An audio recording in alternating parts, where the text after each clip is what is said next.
Hello students, I am Hardik Sheta from Saraswat international academy Vapi. आज हम standard 11 subject physics chapter number 8 gravitation को आगे बढ़ाएंगे। तो आज हमें पढ़ना है ग्रेविटेशनल पोटेंशियल एनर्जी। चलो, पोटेंशियल एनर्जी का मतलब तो हमें पता है। तो पोटेंशियल एनर्जी का मतलब क्या रहेगा? Energy possessed by an object due to its position और construction, okay, is known as potential energy. अभी देखते हैं ग्रेविटेशनल पोटेंशियल एनर्जी। अब देखो, हमें पता है कि जो ग्रेविटेशनल फोर्स है वो कंजर्वेटिव फोर्स है। और कंजर्वेटिव फोर्स का मतलब क्या रहेगा कि आप किसी ऑब्जेक्ट के ऊपर कंजर्वेटिव फोर्स के अंदर या तो उसके फील्ड के अंदर कोई वर्क करते हो तो वो वर्क है वो ट्रांसफ़र होगा उसकी पोटेंशियल एनर्जी में। पोटेंशियल एनर्जी इंक्रीज या डिक्रीज हो सकती है। ठीक है, तो सबसे पहले बात करते हैं ग्रेविटेशनल पोटेंशियल एनर्जी के बारे में। तो मैंने यहाँ पे एक ग्राउंड सिलेक्ट किया है। ये ग्राउंड है, ये ऑब्जेक्ट की फर्स्ट पोजीशन है और ये ऑब्जेक्ट की सेकंड पोजीशन है। यहाँ पे हाइट है h1, यहाँ पे हाइट है h2। ओके, तो work required to be done on an object to move it from position 1 to position 2 क्या आ सकता है? तो work done equal to force into displacement, force into displacement. तो फोर्स कौन सा रहेगा यहाँ पे? mg, और डिस्प्लेसमेंट कितना होगा? h2 माइनस h1, क्योंकि यहाँ पे जो हम वर्क कर रहे हैं वो without change in its kinetic energy कर रहे हैं। तो समझो, नीचे की ओर mg फोर्स लग रहा है तो ऊपर की ओर भी हम जो फोर्स लगा रहे हैं वो mg ही होगा, ताकि नेट फोर्स बन जाए ज़ीरो। नेट फोर्स ज़ीरो तो एक्सेलरेशन ज़ीरो, एक्सेलरेशन ज़ीरो तो वेलोसिटी कांस्टेंट, और वेलोसिटी कांस्टेंट तो यहाँ पे काइनेटिक एनर्जी भी कांस्टेंट। ठीक है, और काइनेटिक एनर्जी अगर कांस्टेंट है तो वर्क डन है वो पूरे का पूरा होगा चेंज इन पोटेंशियल एनर्जी। और हमें यहाँ पे पोटेंशियल एनर्जी निकालना था, इसीलिए हमने कुछ ऐसा किया ताकि काइनेटिक एनर्जी कांस्टेंट रहे। काइनेटिक एनर्जी कांस्टेंट रखने के लिए वेलोसिटी कांस्टेंट रखनी ज़रूरी थी, उसके लिए एक्सेलरेशन ज़रूरी था कि ज़ीरो हो जाए, तो फोर्स भी ज़रूरी था कि ज़ीरो हो जाए। और इसीलिए हमने जो फोर्स लगाया वो एग्जैक्ट mg जितने अमाउंट का, इसलिए फोर्स की जगह पे मैंने लिखा mg। और जो डिस्प्लेसमेंट है वो भी फोर्स की डायरेक्शन में है। देखो, ये डायरेक्शन में फाइनल माइनस इनिशियल करो, मतलब ये पोजीशन माइनस ये पोजीशन, मतलब h2 माइनस h1। तो फोर्स की डायरेक्शन में ही यहाँ पे डिस्प्लेसमेंट है, इसलिए वर्क डन आपको मिलेगा पॉजिटिव, क्योंकि यहाँ पे work done on object by external force हमने लिया है, बाय ग्रेविटेशनल फोर्स लेते तो नेगेटिव आता। ओके, तो यहाँ पे मैं ऐसे लिख सकता हूँ MW12 equal to MgH2 minus MgH1। अब यहाँ पे एक चीज़ नोटिस करो, वर्क डन किसके ऊपर डिपेंडेड है? पोटेंशियल एनर्जी या तो चेंज इन पोटेंशियल एनर्जी। तो हम यहाँ पे बोल सकते हैं चेंज इन पोटेंशियल एनर्जी के ऊपर। तो फिजिक्स में एक चीज़ याद रखना, पोटेंशियल एनर्जी का कोई मीनिंग नहीं है। मीनिंग किसका है? चेंज इन पोटेंशियल एनर्जी का। इम्पोर्टेंट कौन है? चेंज इन पोटेंशियल एनर्जी नाम की क्वांटिटी। ठीक है, क्योंकि किसी एक पोजीशन के लिए मैं पोटेंशियल एनर्जी कोई भी ले सकता हूँ, 20, 30, 40 कोई भी। दूसरी पोजीशन के लिए 40, 50, 60 कोई भी ले सकता हूँ। बट दो एनर्जी लेवल के बीच में जो चेंज इन पोटेंशियल एनर्जी है वो ऑलवेज कांस्टेंट रहेगी। यहाँ पे रहेगी 20, 40 माइनस 20 करो, 50 माइनस 30 करो, 60 माइनस 40 करो। मतलब क्या? पोटेंशियल एनर्जीज की वैल्यू आप डिफरेंट ले सकते हो, but change in potential energy आपको एक ही मिलेगी। इसीलिए जो इम्पोर्टेंट क्वांटिटी है वो पोटेंशियल एनर्जी नहीं but change in potential energy है। तो इसका मतलब क्या हुआ कि इनिशियल पोजीशन की पोटेंशियल एनर्जी मैं अपने हिसाब से सिलेक्ट कर सकता हूँ।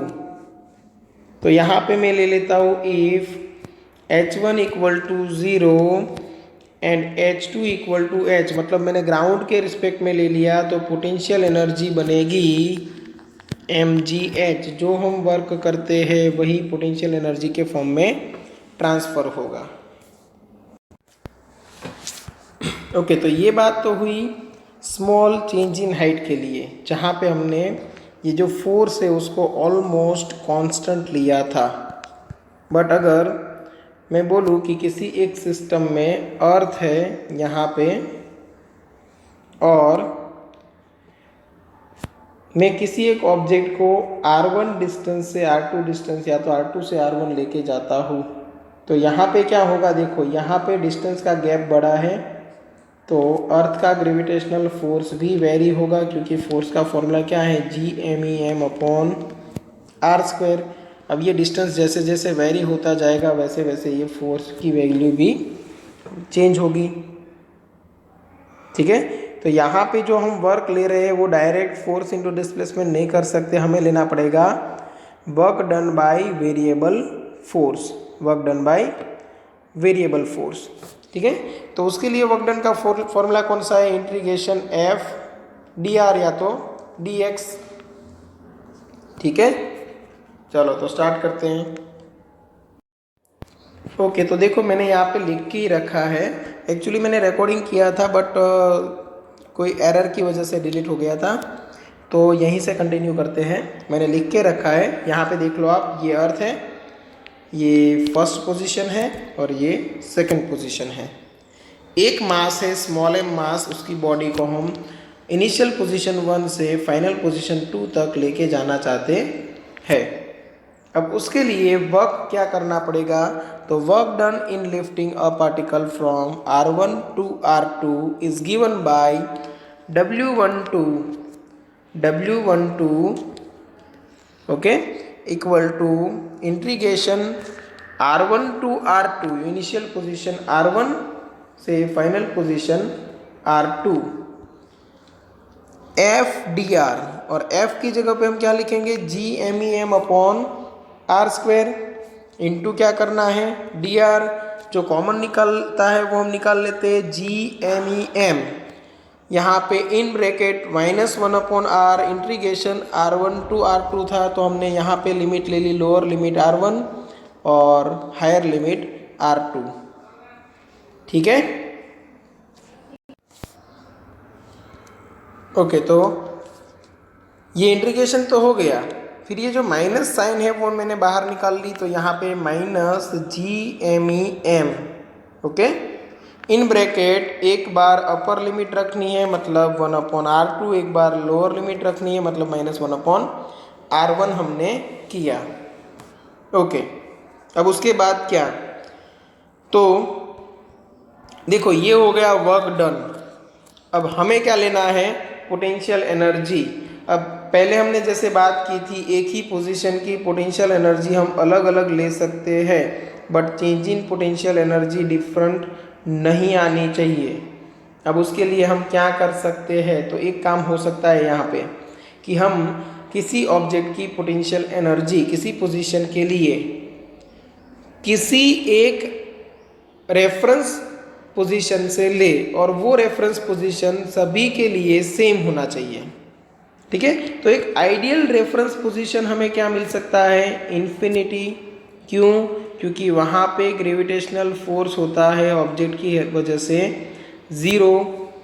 तो सभी पोजीशन को अगर ग्रेविटेशनल पोटेंशियल एनर्जी के हिसाब से कंपेयर कराना है तो सभी की सबसे पहले पोटेंशियल एनर्जी निकाल लो विथ रिस्पेक्ट टू इन्फिनिटी। इसीलिए यहाँ पे मैंने लिखा है if R1 equal to infinite, मतलब ये जो पोजीशन है 1 वो इनफाइनाइट पे होती तो वहाँ से second position R2 equal to R पे लाने के लिए जो वर्क करना पड़ेगा वो बनेगी उस पोजीशन के लिए पोटेंशियल एनर्जी। तो U equal to minus G M E M as it is 1/R2 की जगह पे हमने रख दिया R, और R1 1/R1 है तो 1/∞ इक्वल टू 0। ठीक है, तो यहाँ पे हमें मिला minus G M E M upon R. Okay, if there are two object separated by distance small R, मतलब यहाँ पे अर्थ एंड मास की सिस्टम नहीं है, कोई भी दो ऑब्जेक्ट है तो उनकी पोटेंशियल एनर्जी बनेगी minus G m1 m2 divide by small R. Okay okay, तो अभी देखना है एस्केप स्पीड। अब एस्केप स्पीड का मतलब क्या? सपोज ये अर्थ की एक आपको बाउंड्री दी हुई है, यहाँ पे सेंटर है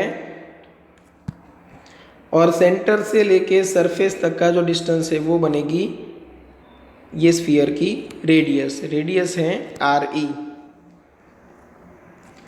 आप यहाँ पे खड़े हो और किसी एक पत्थर को ऊपर की ओर फेंक रहे हो। ठीक है, फर्स्ट टाइम आपने ऊपर की ओर इसको फेंका तो ये कुछ हाइट अटेन करने के बाद नीचे गिरा।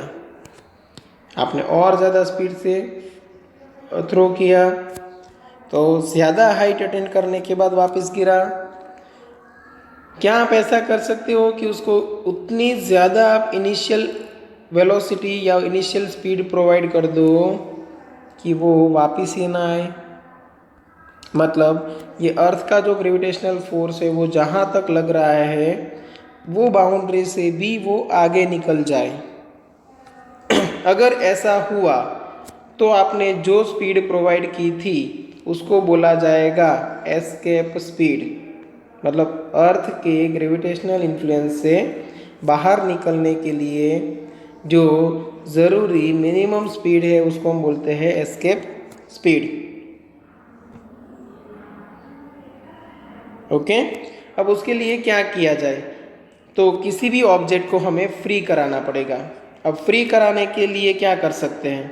तो समझो यहाँ पे सपोज किसी एक पोजीशन पे एक ऑब्जेक्ट है स्मॉल m, ठीक है, जिसका मैं डायरेक्ट सेंटर से ही डिस्टेंस ले लेता हूँ, जिसका सेंटर से डिस्टेंस है स्मॉल r, और आपको अर्थ की सरफेस से उसकी हाइट दी हुई है h। तो स्मॉल r आपको पता चल गया क्या होगा, R E plus H. Okay, तो सोचो यहाँ पे उसकी पोटेंशियल एनर्जी क्या होगी? Potential energy of an object at smaller distance from center of earth।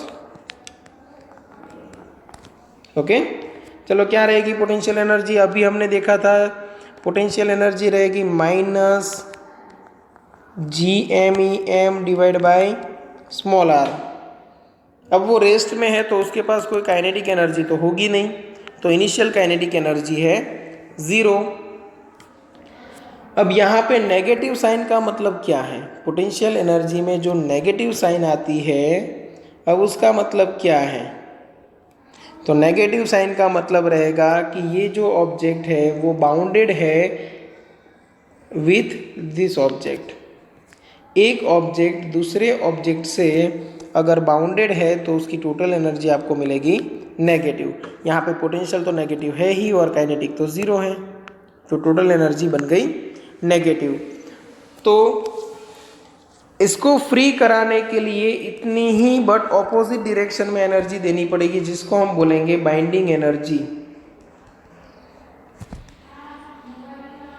Okay, binding energy EB वो बन जाएगी plus G M E M upon small R, और यही एनर्जी हमें प्रोवाइड करनी है काइनेटिक एनर्जी के फॉर्म में। ओके, तो वो बनेगी escape energy. Okay, energy given in the form of kinetic energy to free an object from gravitational influence is known as escape energy of that object for that position. Okay, तो यहाँ पे escape energy है वो kinetic energy के form में ही देते हैं और वो होती है EB। अब काइनेटिक एनर्जी क्या होती है, हाफ mv² इक्वल टू यहाँ पे बनेगा plus GMEm divide by small r। तो ये स्मॉल m कैंसिल आउट हो गया। यहाँ पे जो स्पीड है वो क्या बनेगी, एस्केप स्पीड। तो एस्केप स्पीड का फॉर्मूला आपको मिलेगा √2gme upon small r, √2gme upon small r। ठीक है, तो मतलब मिनिमम इतनी स्पीड आपको देनी पड़ेगी तभी ऑब्जेक्ट फ्री हो जाएगा। हाँ, इससे ज़्यादा स्पीड दोगे तो वो फ्री है ही। इससे कम स्पीड से आप उसको थ्रो कर रहे हो तो वो आफ्टर अटेनिंग सम हाइट वो रिटर्न आएगा। ओके,